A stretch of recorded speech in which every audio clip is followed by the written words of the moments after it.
শুভপ্ৰভাত সংযুক্ত মুক্তি বাহিনী অসম স্বাধীন সংগঠনৰ সৈনিক দিৱস উপলক্ষে আজিৰ এই গৌৰৱান্বিত দিনটোত নিজৰ জন্মদাত্ৰী মাতৃভূমিক পৰাধীনতাৰ কবলৰ পৰা মুক্ত কৰা উদ্দেশ্যে সন্মিলিত সহস্ৰ জাতীয় মুক্তি বিপ্লৱত জাগ্ৰত প্ৰহৰী হিচাপে অসাধাৰণ ত্যাগ নিষ্ঠা আৰু দায়বদ্ধতাৰে বিৰামহীনভাৱে কৰ্তব্য পালনত তীব্ৰ হৈ দেশ সেৱাৰ দৃষ্টান্ত দাঙি ধৰা প্ৰতিগৰাকী বিপ্লৱী সৈনিক বন্ধুলৈ মোৰ হৃদয়ৰ নিবিড় কোণৰ পৰা বৈপ্লৱিক অভিনন্দন আৰু সামৰিক শুভেচ্ছা যাচিলো। এই ভূখনত যিসকল অসম সন্তানে সৰ্বোচ্চ ত্যাগ অতুলনীয় সাহস আৰু নিভাঁজ দেশ ব্যৱস্থাকে নিজৰ নাম সোণালী আখৰে অসমৰ বুৰঞ্জীত লিপিবদ্ধ কৰি গ'ল, সেইসকল মহান অমৰ মৃতকৰ প্ৰতি সংগঠনৰ হৈ শ্ৰদ্ধাঞ্জলি জনাইছো। আপোনজনক হেৰুওৱা গৌৰৱান্বিত পিতৃ মাতৃ তথা পৰিয়ালবৰ্গক আমাৰ গভীৰ সমবেদনা জ্ঞাপন কৰিলো। এই আপাহতে জাতীয় মুক্তি বিপ্লৱৰ কণ্টাকীৰ্ণ পথ পৰিক্ৰমাত ভাৰতীয় দখলৰক্ষী বাহিনীৰ দ্বাৰা নিৰ্যাতিত হোৱা আৰু বন্দিত দুৰ্বিহ জীৱন অতিবাহিত কৰা সকলোলৈকে তেওঁলোকৰ অমূল্য ত্যাগৰ বাবে কৃতজ্ঞচিতে সোঁৱৰিছো। তদুপৰি স্থলগিৰি স্বাধীনতাপ্ৰিয় সমূহ জনগণলৈ সশ্ৰদ্ধ বৈপ্লৱিক সম্ভাষণ জনালো।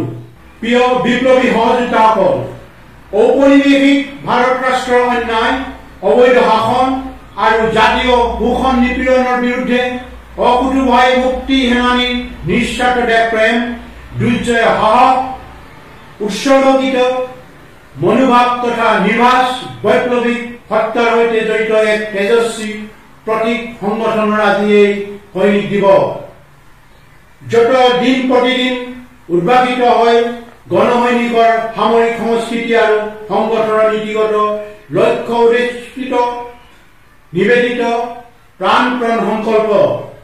2000 বছৰ পুৰণি স্বকীয় পৰিচয় সমৃদ্ধ অসমৰ সভ্যতা সংস্কৃতি ভাষা আচাৰ নীতি আদি অন্যান্য আৰু ঔপনিৱেশিক ভাৰতৰ পৰা সম্পূৰ্ণ পৃথক। সৌহিদিনা ইউৰোপীয়ান ইউনিয়নৰ পৰা ব্ৰিটেইন আঁতৰি আহিছিল একমাত্ৰ তেওঁলোকৰ সক্ৰিয়তা অক্ষুণ্ণ ৰখাৰ স্বাৰ্থতেই। গতিকে স্থলগিৰি জাতীয় জীৱনৰ স্বতন্ত্ৰ পৰিচয় গৰিমা সক্ৰিয় সত্তাক জীৱনে মৰণে লালন পালন কৰা সতীৰ্থ সতীৰ্থৰ স্বদেশ নুৰা কঠোৰ পৰিশ্ৰম সংবেদনশীলতা সংকল্পবদ্ধতা আৰু নিষ্ঠাৰ প্ৰতিফলন সৈনিক দিৱসৰ গুৰুত্ব অপৰিসীম। প্ৰতিটো ক্ষেত্ৰতে আপোনালোকে দুৰ্বাৰ সাহস নতুন উদ্যম আৰু নৱচিন্তাৰে প্ৰত্যেকৰ দায়িত্ব পালন কৰিলে আমাৰ সংগঠন অগ্ৰণী বাহিনীত পৰিণত হ'ব। দৰাচলতে প্ৰতিগৰাকী সহযোদ্ধা সন্মিলিত সহস্ৰ জাতীয় মুক্তি বিপ্লৱৰ ভৱিষ্যত জ্যোতিষ্মান ধাৰাৰ ধাৰক আৰু বাহক। আমি সকলোৱে এইটো পাহৰি গলে নহব যে স্বাধীনতাৰ মুক্তি বিপ্লৱৰ সফলতাৰ কোনো চমুপথ নাই। বিফলতাত হতাশ নহয় দুগুণ উৎসাহেৰে মন বান্ধি হয় আমি পাৰিমেই নেকি খামুচি ধৰি কৰা অধ্যৱসায় হল সফলতাৰ চাবিকাঠি। বিগত বৰ্ষৰ কাৰ্যসূচী ৰূপায়ণত যিবোৰ ভুল ত্ৰুটি ৰৈ গৈছিল অথবা প্ৰয়োজনীয় দক্ষতাৰ অভাৱ আছিল, কিন্তু পৰৱৰ্তী সময়ত ফলপ্ৰসূ ৰূপায়ণৰ জৰিয়তে ব্যৱহাৰিক অভিজ্ঞতাৰ পৰা সঞ্চিত শিক্ষাক আগন্তুক দিনত মূলধন হিচাপে লৈ অগ্ৰসৰ হ'ব লাগিব। ব্যক্তি বিশেষৰ সীমাবদ্ধতা ত্ৰুটি বিচ্যুতি আৰু সংগ্ৰামী জীৱনৰ সীমাহীন বাধা বিঘিনি নেওচি আহৰণ কৰা প্ৰায়োগিক অভিজ্ঞতাই হৈছে প্ৰকৃত শিক্ষা। এই শিক্ষাক প্ৰতিনিয়ত প্ৰযান্ত্ৰিক বৈজ্ঞানিক আৰ্হি অৰ্থাৎ মেকানিষ্টিক চাইণ্টিফিক মডেলৰে কক্ষিকশীলত ঘঁহি অভ্যাসৰ দ্বাৰা পৰিশোধিত শিক্ষাক জ্ঞানলৈ ৰূপান্তৰ কৰাটোৱেই প্ৰকৃত বিপ্লৱী গুৰু দায়িত্ব। পদবী জ্যেষ্ঠতা কিংবা নেতৃত্বৰ নামত আহিব পৰা অহমিকা নিজক প্ৰতিষ্ঠা কৰাৰ প্ৰৱণতা ত্যাগ কৰি সাংগঠনিক শৃংখলাবদ্ধতাৰে অধিক দায়বদ্ধ হৈ সংগঠনৰ বৈপ্লৱিক ৰাজনৈতিক আদৰ্শৰ অহিনিশে বিকাশ সাধন কৰাটোৱেই অতীৱ প্ৰয়োজন। সঁচা অৰ্থত শিবিৰসমূহত অনুষ্ঠিত আলোচনা চক্ৰ সভা সমিতি অথবা মুক্তিকামী জনগণৰ মাজতো অধিক ৰাজনৈতিক আদৰ্শ চৰ্চাৰ পটভূমি ৰচনা হওক। অত্যন্ত গুৰুত্বপূৰ্ণ এই যে প্ৰকৃতপক্ষে প্ৰতিজন বিপ্লৱী সেনানীৰ শিক্ষা কঠীয়াতলী হল আশ্ৰয় লোৱা শিবিৰসমূহ। শিবিৰৰ যথাৰীতি পাৰিপাৰ্শ্বিক পৰিৱেশে তেওঁলোকৰ শাৰীৰিক মানসিক স্বাস্থ্যত প্ৰভাৱ পেলায়। সেয়েহে প্ৰতিজন বিপ্লৱী সৈনিকক উপযুক্তভাৱে গঢ়ি তোলাৰ ক্ষেত্ৰত শিবিৰৰ কৰ্তৃপক্ষৰ অনবদ্য ভূমিকা সন্দৰ্ভত কাৰো দ্বিমত থাকিব নোৱাৰে। এনে পৰিপ্ৰেক্ষিতত একোগৰাকী জ্যেষ্ঠ বিষয়া সদস্যাৰ দৈনন্দিন আচাৰ ব্যৱহাৰ, চিন্তা চৰ্চাৰ গুণগত মানদণ্ড, আবেগ অনুভূতি আদিয়ে শিবিৰসমূহৰ অভূতপূৰ্ব প্ৰভাৱ পেলায়। দুই এক জ্যেষ্ঠ সদস্যাই যদি নিজৰ আচৰণ শুধৰাব নোৱাৰে তেনেহলে শিবিৰত সাধাৰণ সৈনিকৰ বিপ্লৱী নৈতিকতাৰ মানদণ্ড উন্নত হব কিদৰে?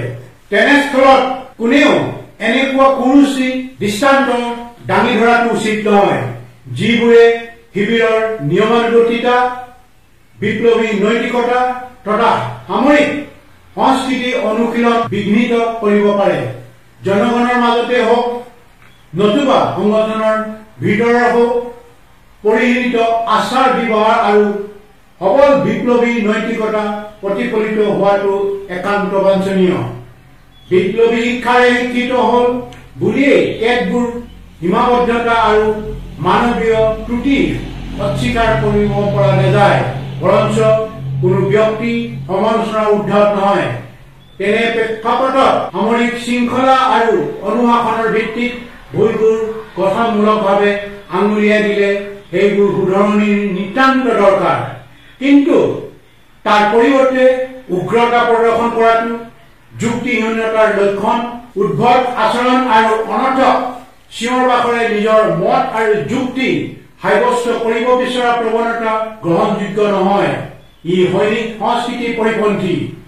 এই ক্ষেত্ৰত আমাৰ সহযোদ্ধাসকলে সাংবিধানিক সাধাৰণ আচৰণবিধি আৰু ব্যক্তিগত আচৰণবিধি হৃদয়ংগমৰ মাধ্যমেৰে ঐকান্তিক আনুগত্য প্ৰদৰ্শন কৰা উচিত। তেতিয়াহে সামৰিক শৃংখলা আৰু অনুশাসনৰ মাজেৰে শিবিৰসমূহ পৰিচালনাৰ সহায়ক হ'ব। লগতে সহযোগী বিপ্লৱী বন্ধুসকল আত্মবিশ্বাসী আৰু সুপ্ৰতিভ হৈ অনুপ্ৰেৰণাৰে জ্যেষ্ঠজনক অনুসৰণ কৰিব। এখন দীৰ্ঘম্যাদী সহস্ৰ বিপ্লৱৰ বাবে সুস্থ পৰিৱেশ সৃষ্টিত আমাৰ আয়োগ বিষয়াসকলে ইয়াৰ গুৰিয়াল। সকলোৱে এই নৈতিক দায়িত্ব কাণ পাতি লৈ যদি প্ৰথমে নিজৰ আচৰণ শুধৰাব নোৱাৰে তেনেহলে শিবিৰত সাধাৰণ সৈনিকৰ বিপ্লৱী নৈতিকতা গঢ়ি তোলাটো সম্ভৱ নহব। এইখিনিতে মই প্ৰাসংগিক বিষয় এটা উল্লেখ কৰাটো উচিত বুলি ভাবিছো। শিবিৰ অথবা অভিযানবোৰত অংশ লোৱা দুই এক সহযোদ্ধাৰ বিশ্বাস ভংগই সৃষ্টি কৰা লজ্জাজনক আৰু উদ্বিগ্নতাৰ দিশটো সকলোৰে মানসিক সহস্ৰৰে আন্তৰিকভাৱে মূল্যায়ন প্ৰয়োজন আছে। কিয়নো কৰ্তব্যপৰায়ণ আৰু নিবেদিত প্ৰাণ হলেহে আমি ইচ্ছিত লক্ষ্যত উপনীত হব পাৰিম।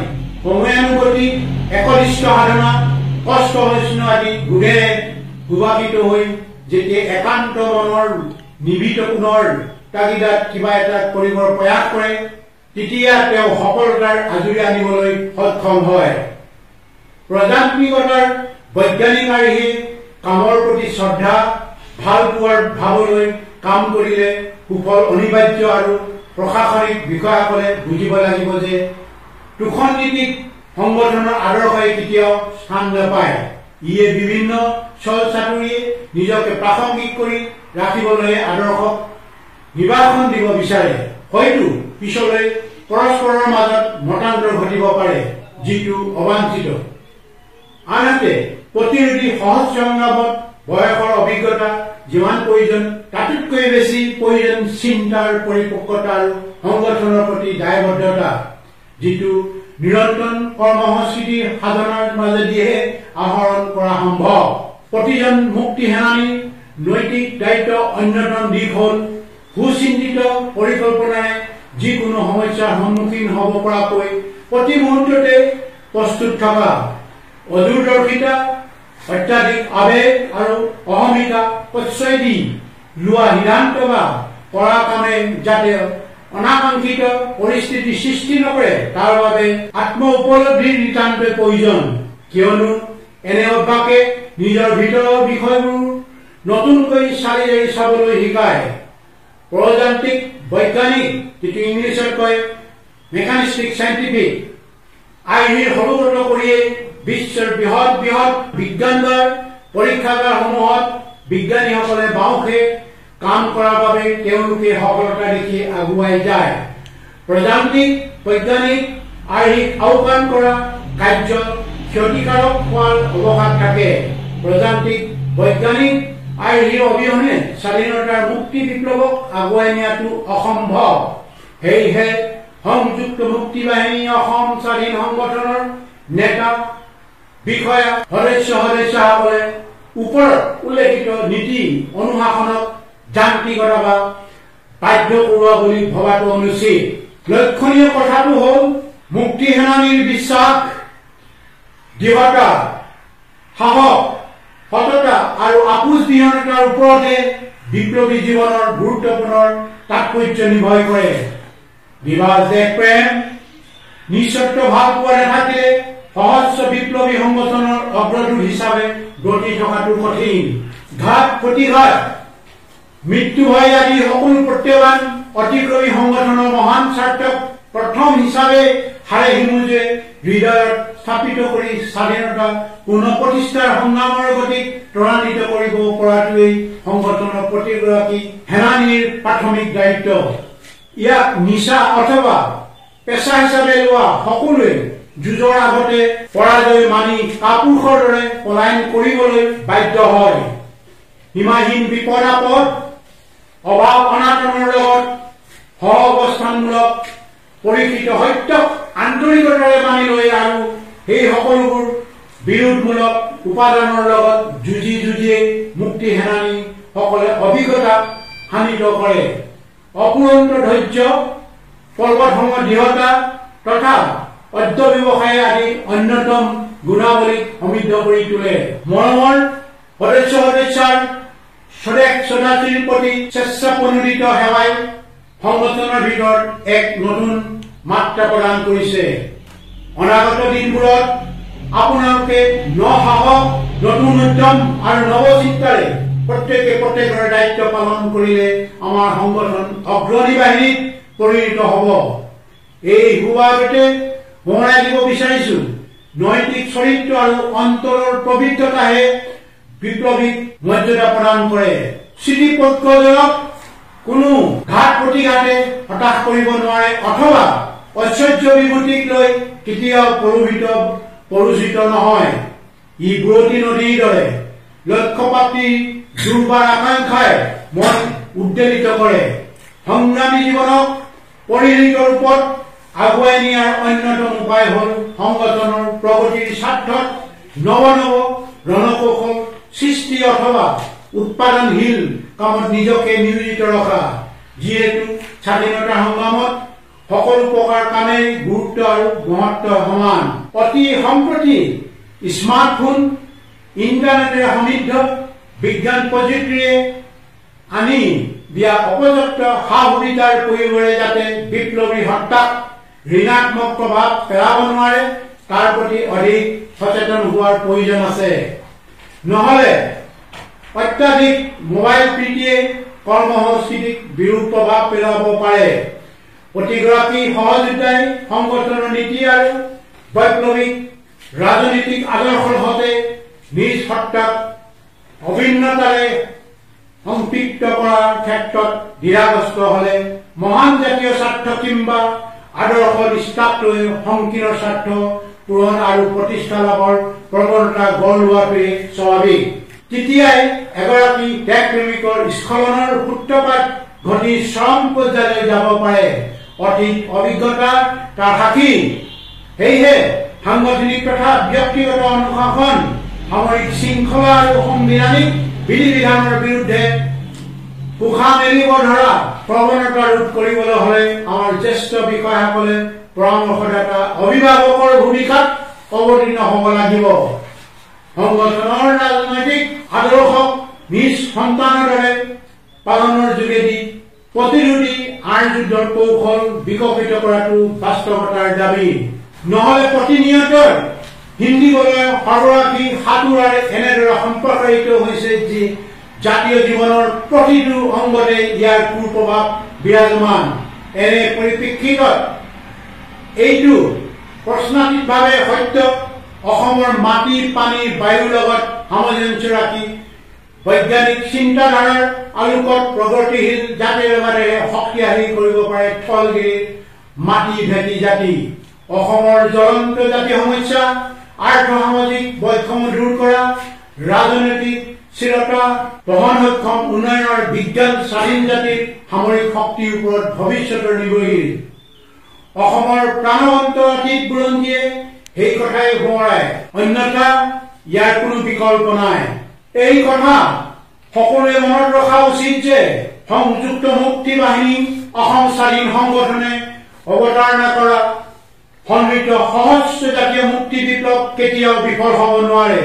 কিয়নো আমাৰ হেৰুৱা স্বাধীনতা পুনৰুদ্ধাৰৰ সংগ্ৰাম বিফল হোৱা মানে অজগৰৰ দৰে এফালৰ পৰা গিলিবলৈ ধৰা ঔপনিৱেশিক ভাৰত ৰাষ্ট্ৰযন্ত্ৰৰ ওচৰত বুৰঞ্জী প্ৰকৃত এটা জাতি চিৰদিনৰ বাবে অস্তিত্ব হেৰুৱাৰ অৰ্থাৎ স্বাধীনতাৰ বেলি চিৰকালৰ বাবে নিৰ্বাপিত হোৱাৰ আৰু পৰাধীনৰ দাসত্ব মানি লোৱা।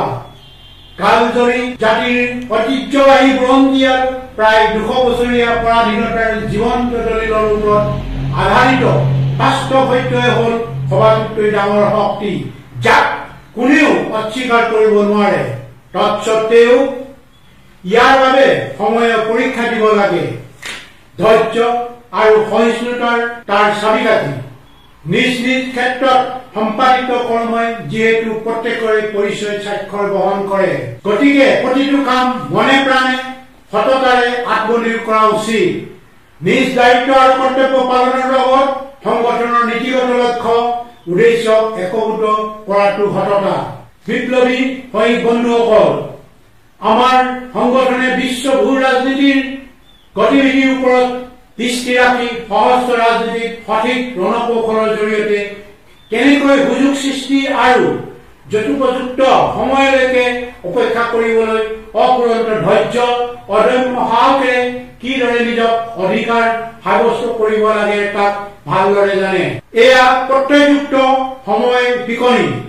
বৈশ্বিক জগতৰ ঘটনা পৰিঘটনা গমিপিটি চালে তাৰ যুক্তিকতাৰ আধাৰ বিচাৰি পোৱা যাব।